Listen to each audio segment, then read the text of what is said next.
ngaha turaje Nyagasani tukwerekejeho imitima yacu tukwitaba karame ahangaha kuko duhamagaye ku izina ry'Imana Data na Mwana na Roho Mutagatifu amen.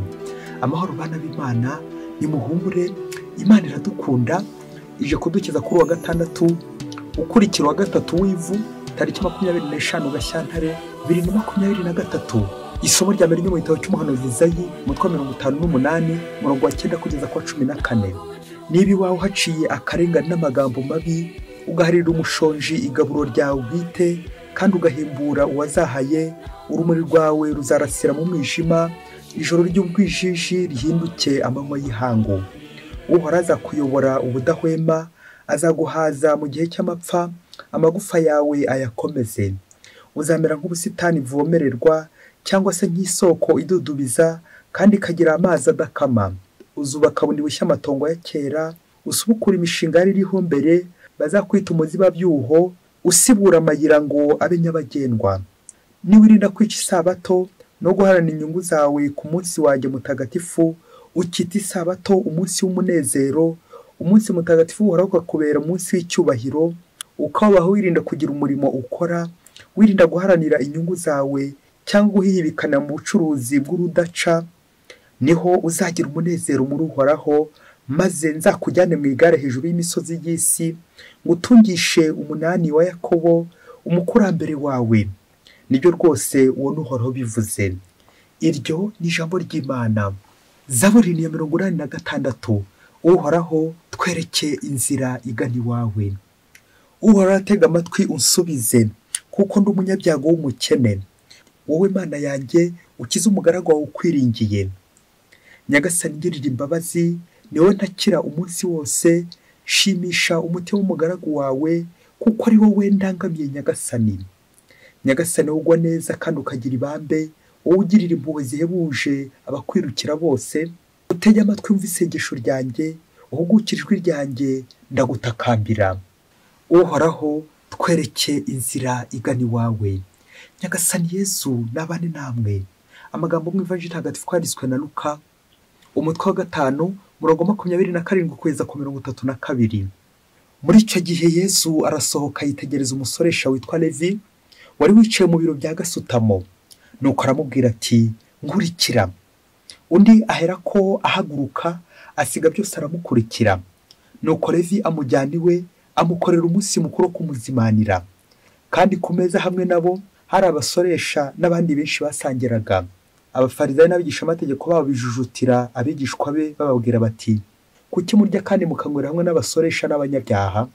Yesu abari bubasubiza ati, abazima se bo bakeneye umuvuzi, ahubwo n'abarwayi. Erega sinazanywe no guhamagara intungane, ahubwo nazanywe n'abanyabyaha kugira ngo bisubireho. Iyo ni Ivanjili ntagatifu. Ahubwo nazanywe n'abanyabyaha kugira ngo bisubireho. Amen, amen, amen. Bakristo bavandimwe, Yesu Kristo akuzwe. Muzi impamvu turanga kuri buri munsi? Ni impamvu ikomeye cyane, nuko turi abanyabyaha. Iyo utakiza kuba umunyabyaha, ntabwo byari ngombwa ko wirirwa wumva, wirirwa utega amatwi buri munsi. Ntega amatwi buri munsi, numva buri munsi, ntambuka muri paruwase buri munsi, numva ijambo ry'Imana buri munsi, kuko nyine nkeneye iki? Nkeneye imbabazi z'Imana kuko ndi umunyabyaha. Amasomo y'uyu munsi ari kugaruka cyane araza kwibanda cyane ku munyabyaha wicuza, un pécheur converti. Dutangazwa nuko muri gatigisimu ya Kiliziya Gatolika iyo bavuze icyaha bahita bakurikizaho imbabazi z'Imana. Le péché et la miséricorde divine. Hari akantu gasekeje muri chapitre icyaha ndetse n'imbabazi. Mu gihe icyaha par définition umuntu agikora abizi kandi abishaka, consentement, conscience et volonté, byumvikane n'umutwe ndetse n'umutima byose byahuriranye, umutima nama en pleine liberté, mu bushake bwose, mu bwigenge bwose, ubishyira mu bushake bwawe ndetse n'ubwenge bwawe. Navuga icyaha, ariko noneho akantu gatangaje, imbabazi zo la miséricorde c'est gratuite. N'ubuntu zo ntibigombera kuba ubizi cyangwa ubishaka, ahubwo ziragutungura.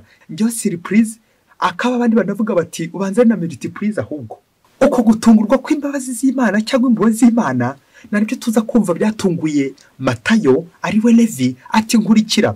tekereza nawe uri umunyabyaha, wicaye ku biro by'imisoro, wicaye kuri gasutamo, uri kwivuruguta mu byaha, wajya kumva ukumva intungane yitwa Yezu iraguhamagaye iti nkurikira. Hari indi surprise yaruta iyo ngiyo koko. Ngizo za mbabazi zitungura mu gihe cyacyo gikora ku bushake ndetse ubizi kandi ubishaka, cyo ntabwo kigutungura, ariko imbabazi zo ziranagutungura. Ariko abakristo bavandimwe, nubwo turi kuvuga ko imbabazi zishobora kugutungura, ariko nanone hari akandi gatambwe kamwe Imana igusaba gutera kugira ngo igusanganire, igusesekazeho izo mbabazi zayo. Ibiri kuguhamagara yagutumiye, ngiri n'iri jambo ry'Imana natwe riguturembuza ati ngwino padiri, ngwino kugirira impuhwe. Aha umunyabyaha rero asabwa ikintu kimwe gikomeye cyane, ugiceho akarongo, gutera agatambwe kamwe gusa kugira ngo asange Yezu. Imana nayo yateye za zindi 99 zimushakashaka, noneho zikuzura 100, ubundi koko agakira, impuhwe z'Imana zikamusesekaraho. Yezu Kristo niwe ujya gushaka Matayo, Yezu Kristo niwe gushaka umunyabyaha, nk'uko tubyumvise muri Ivanjiri. Yezu Kristo aza kukwishakira. Kubw'iyo mpamvu rero tujya kuzirikana kuri iyo ntambwe umunyabyaha we nanjye tugomba gutera, yitwa kwisubiraho. Nguko ngomba kwigorora kugira ngo wisubireho, wicishe bugufi, nawe utangire urugendo koko bigaragare ko nawe umeze nk'uworosora guhabyukaga. Yesu Kristo akaza nyine agatworosora, ariko agasanga ko turiteguye kwakira izo mpuhwe ze n'izo mbabazi ze. Ingingo yo kwisubiraho irakureba buri munsi, nanjye randeba buri munsi. Ngibi rero aya masomo uyu munsi agiye kudushishikariza kwisubiraho niba utarisubiraho. Mu isomo rya mbere batubwiye umuntu wisubiraho uko bimugendekera, agira amahirwe, agira umugisha. Niwisubiraho bizagenda gutya, niwisubiraho bizagenda gutya, uzamererwa neza. Ngo niba aho haciye akarengane n'amagambo mabi, ukagaburira umushonji igaburo ryawe bwite, ugahembura uwazahaye, urumuri rwawe ruzarasira mu mwijima, ijoro ryo kwijije rihinduka amanywa y'ihangu. Amen, amen, amen, amen. Nk'uko abakristo bavandimwe, iyo umuntu ari kuva mu cyaha aba ari kugana nyine ubutungane, ari rwo rumuri, uzamererwa neza koko, urishima, ukagira ibyishimo, kuko usanga Imana iramusanganira koko, maze koko agasangira n'Imana. Ntawe utakwifuza koko kugana Imana, yo iduha nta kiguzi twayihaye, gratuitement sans rien payer. Ni nabyo koko muri ibyo Zaburi nawe twifuriza gusanga Imana, ubwo yagize ati uhoraho twereke inzira igana iwawe. Amen, amen, amen. Iyo sanze Imana ndasusuruka, ngamererwa neza koko, ngasangira n'Imana. Mbega byiza gusangira n'Imana. Anabyo Ivanjiri umunsi ganaho igiye gutwereka urugero rw'umunyabyaha wicuza, wisubiraho, umunyabyaha wakira impuhwe z'Imana. Umunyabyaha nari ngiye kuvuga ni nk'aho yateye agatambwe nawe, maze koko Yesu Kristo agasanga koko mwiteguye. Turabona Levi ariwe Matayo wari wicaye mu biro by'imisoro, nuko Yesu Kristo akamurembuza ati nkurikira. Ngo ako kanya asiga aho ngaho byose, maze aramukurikira. Twumvise ikintu gikomeye kigaragaza ko Matayo koko yahindutse by'ukuri, nuko yatangiye kuzimanira Yezu. Yajyanye Yezu we, nuko aratangira aramuzimanira. Iri funguro Yezu afatiye ahangaha kwa Matayo riradushushanyiriza ukarisiya, funguro ry'abana b'Imana, mbamba y'abari ku rugendo, atari igihembo cy'abakora neza gusa, ahubwo tukazirikana ko n'abanyabyaha Yesu Kristo arabarembuza kugira ngo basagire nawe. Ukarisiya rero ni impamba y'abantu bari ku rugendo b'abanyabyaha, urimo nanjye ndimo. Rero kwirirwa uca urubanza nk'umufarisayo n'umwigisha amategeko ati bariya barajya hehe ku meza matagatifu, bariya ko baherutse mu byaha, bariya ko ari abasambanyi, abasinzi, bariya ko ari abarozi, ugatangira ukabacira imanza, ubwo ni ubufarisayi. Wabwirwa n'iki gihe Yezu yamuhamagariye? Wabwirwa n'iki gihe impuhwe za Yezu zamukozeho? Ngaba ba Levi Yezu Kristo asangira nabo abasoresha. Dutangazwa nuko mu gihe cya Yezu abasoresha bari abantu bari barahawe akato. Kubera iki? Bari n'ibisambarega, bari abagambanyi b'igihugu, bakoraga ubutegetsi bw'Abanyaroma, kandi Abanyaroma muri iki gihe cya Yezu bari barakoronije, barakandamije Abayisiraheli. Urumva ko abigisha amategeko ndetse n'abafarisayi ngabari bashinzwe lokilite, ngabari bashinzwe iyobokamana ndetse n'imigenzo n'amategeko y'Imana, ntago bari bishimiye ubutegetsi. Niyo mpamvu iyi nshuti uyikorera ubutegetsi bw'abanzi b'Abanyaroma yari ikizira, bamufataga nk'ikizira, yari yarahawe akato, yari igisambo, babandi basoresha ibya mirenge, ibisambo gusa. Aka kato yari yarahawe muri sosiyete, ahantu Yesu Kristo agiye kumukura. wa Yezu Kristo utora uwatawe akamutaka maze akamutonesha. Amen, amen, amen. Kubera impuhwe z'Imana. Ngiki cyaha gihamagara impuhwe z'Imana. Nguyu Matayo, Levi, ururi mu kato kubera ibyaha bya yarakoze. Dutekereze nuko atashobora no kwinjira mu ngoro, ntabwo ashobora kujya aho abandi bari. Ngiki cyaha kidashobora gutuma tujya aho abandi bari kubera ikimwaro, kubera isoni. Ariko Yezu Kristo, aho niho nanjye kuvuga ko Yezu Kristo aba abonye ikiraka, nuko rero akaza kugutarura kugira ngo agusubize ubuzima. Kuko icyaha kitujyana mu rupfu, icyaha kiduhesha akato, icyaha kitujyana kure y'abavandimwe. Ariko kubera Yezu Kristo akongera akadukura ku kimwaro, akadukura ku gisuzuguriro, nuko tukongera tukaba bashya. Ntabwo Yezu Kristo atugarura gusa, ahubwo ya ngoro tutari tunemerewe kwinjiramo nibwo noneho tuzayibera abandi abashefu. Ese Matayo si umwanditsi w'ivanjiri ya mbere iri ku rutonde bwa mbere? Ese Matayo si intumwa Yezu Kristo? Nguko rero uko abaye umushefu wa ya ngoro atari no gukandagiramo, kubera Imana, kubera impuhwe za Yezu Kristo. Yezu agira impuhwe nyinshi, ntiyanga abamusanga, akunda abamwegera. Tumuhabwe twese mu Karistiya ye. Amen, amen, amen, amen. Ngiyi Karistiya mpamagare naye gusangira na Yezu, kaba nubwo naba ndi umunyabyaha. Yezu Kristo ntabwo anyinena, Yezu Kristo ntabwo ancira ishyanga, ahubwo arandembuza ati ngwino ngurikira.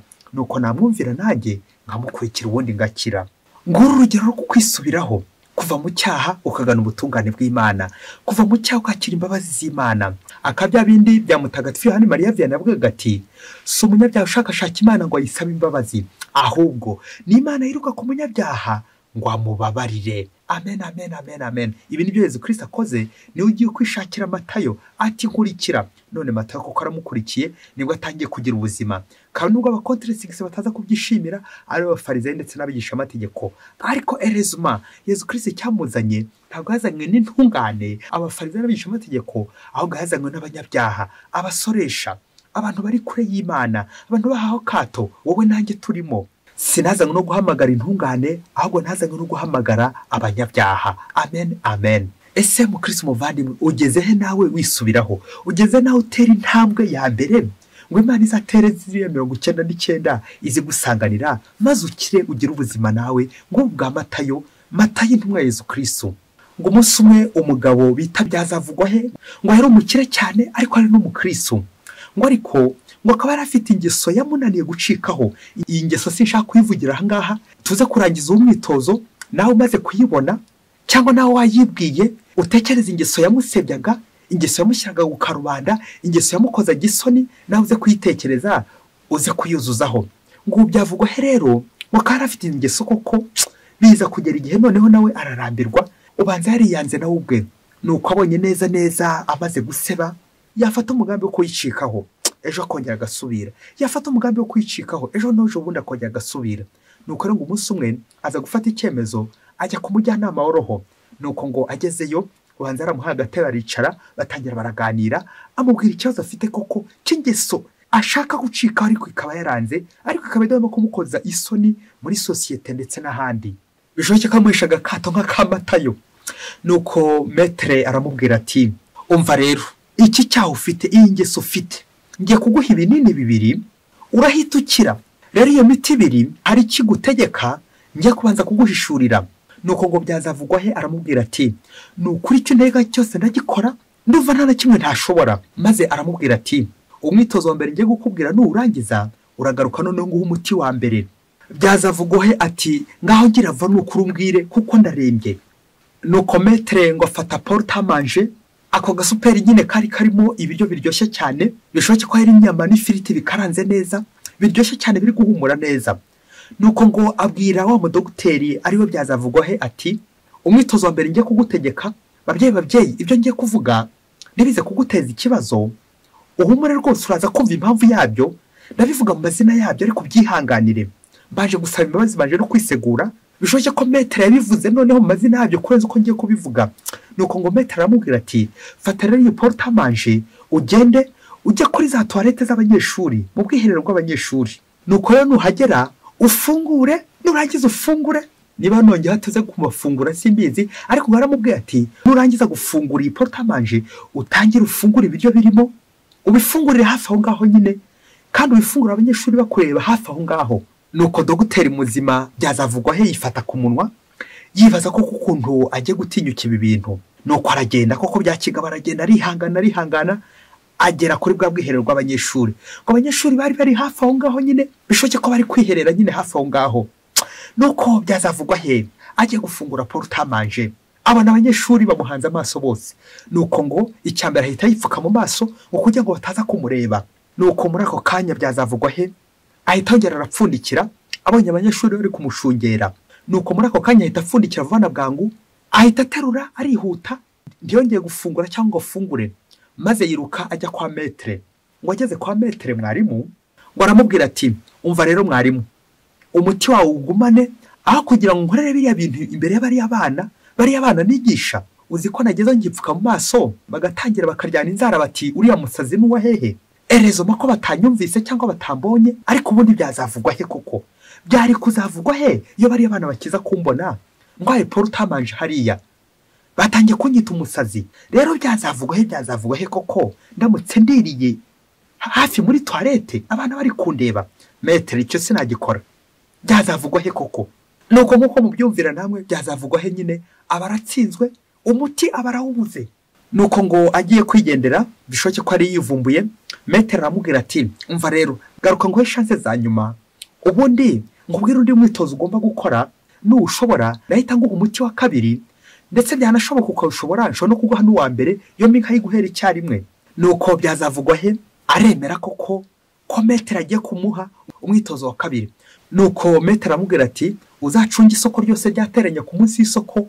maze ugende wambure wihagarike hariya mu isoko ubundi cyo nugishobora uzaze mbite ngo umuti rwose ushyushye cyane ubundi uhita ukira nirinze kuvuga igikomeye metere yamubwiye ariko cyo kirakomeye nabaye nk'ucyoroshya ariko akomeza kugenda byibazaho uburyo bwose aza kwambura ubundi ibyo bintu akabikoraho mu isoko ryose ryateranye nuko byazavugwa he agenda mu nzira y'imyizimoso yibaza uburyo agiye kwambura umuntu w'umugabo umuntu w'umudogiteri muzima ubundi koko agakora ibyo bintu bigayitsa aho ngaho nyine mu isoko nuko byazavugwa he koko aragenda kuko nyine ngo ntiyasuzuguraga ngo ageze mu isoko ryateranye en plein air nuko rero ngo agiye gutangira kwambura ngaho nawe kuri iyo foto ari mu isoko umudogiteri muzima nuko byazavugwa he koko yajya kwambura akabona abantu bose bamuhanze amaso yajya gushaka kwambura akabona rwose bamuhanze amaso ari abakazana ari abakwe ari abana be ari abantu bose bari mu isoko benshi cyane mu isoko nuko byazavugwa he ahita asubira inyuma ntiyabagikoze biriya nuko asubira kwa metere aramubwira ati umva metere ibi byazavugwa he koko kubona mu iduka rya mukazana wanjye ariho ngiye kwamburira ngo nihagarike aho ngaho abantu bose bari mu isoko ninjye bari bahanze amaso isoni zanyishe nahoze nibaza uko aho byazavugwa tuzongera guhura gute na bariya bantu ese ubu nazongera gusohoka koko ndamutse ngoze biriya mu isoko umva metere rero imiti yawe yigumane njye sinshobora no kuhagira gute sinshobora kwihagarika mu isoko sinshobora gukora ibintu bisharira mu isoko nazajya nyura he imbere bakazana banjye koko nazajya nyura he nazongera guca he byazavugwa he nuko metere aramubwira ati ica rero nkubwire nuko byazavugwa he koko yarategereje ko metere agiye kumusezera amaramasa kuko nyine ikizamini yagitsinzwe